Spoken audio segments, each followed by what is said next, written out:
Press can do good things for you. Hmm. What do you think is your greatest obstacle at this point? Building an audience base that will sustain us.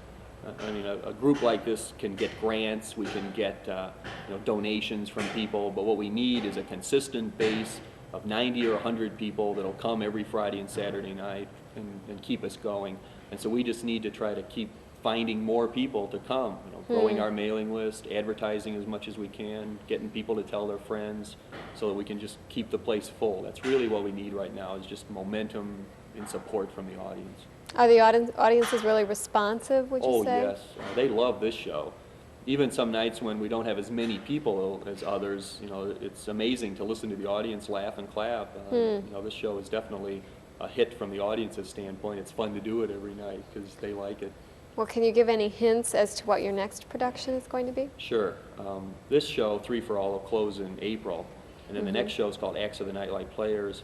And it is going to be a collection of just some stuff we've wanted to do. There's a one-act play called Two in a Trap that we did not write ourselves, that two women, one of high social status, one of low social status, trapped in an elevator together, and they kind of go at each other for a while.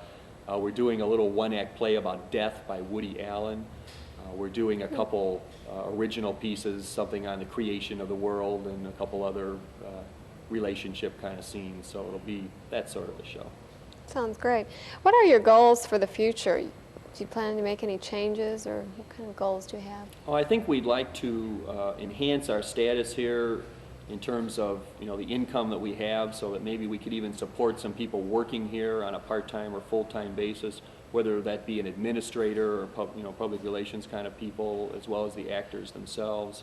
And to do that, we just have to grow our audience base. So I'd say we're just going to stay here for a while, keep doing what we're doing as good as we can, and hope that we can build up this base of support so that we can expand maybe to other nights, to have as much success that way as we can, just to support the people that work here so hard. That's what we'd like to be able to do in the long run. Do any of the members study, take acting lessons? Sure, right. There's lots of opportunity for that here in Chicago. Several of us have studied at Second City, which is internationally famous for teaching people how to be comedians and improvisers, and so several of us take that kind of technique here, and there are other really good theater classes here in Chicago that some of us have taken advantage of, and that helps us a lot. We teach people sometimes ourselves here too.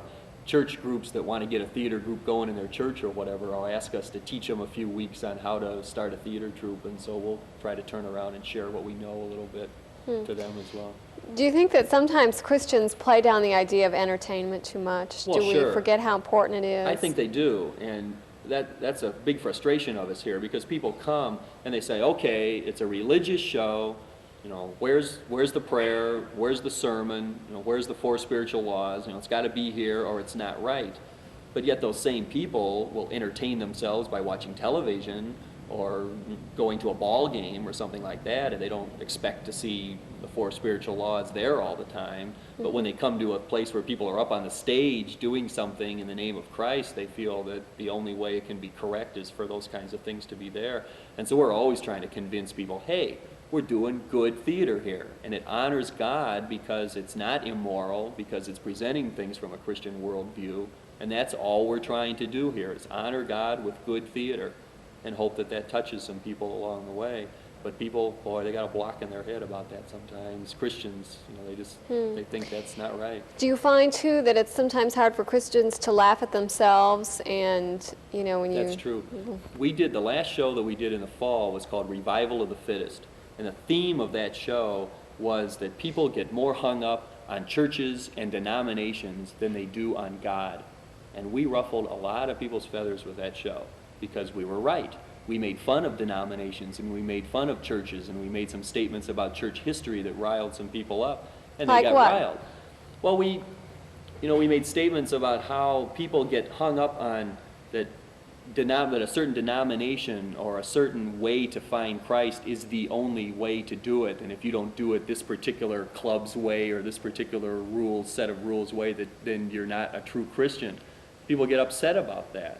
Or we showed some things about the history of the Catholic Church and Martin Luther, and people said, you were coming down too hard, on the Catholic Church, or you were coming down too hard on some other particular denomination. And the whole thing that was the point of the show, was that the people weren't, they weren't hung up on God. I mean, they were hung up on their denomination, and that's what we were trying to tell them with this show.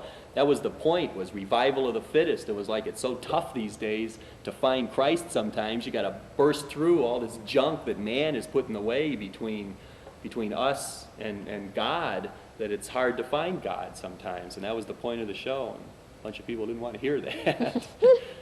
But you still feel like you're getting through to some people, Sure, right? Sure, we know we are.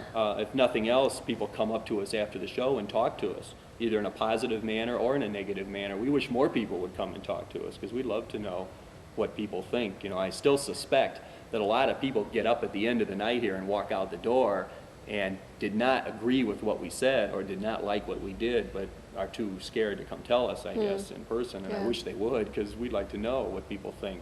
But we get a sense Yeah. by meeting the people, as many as we can. Okay, thank you. That's it, boys.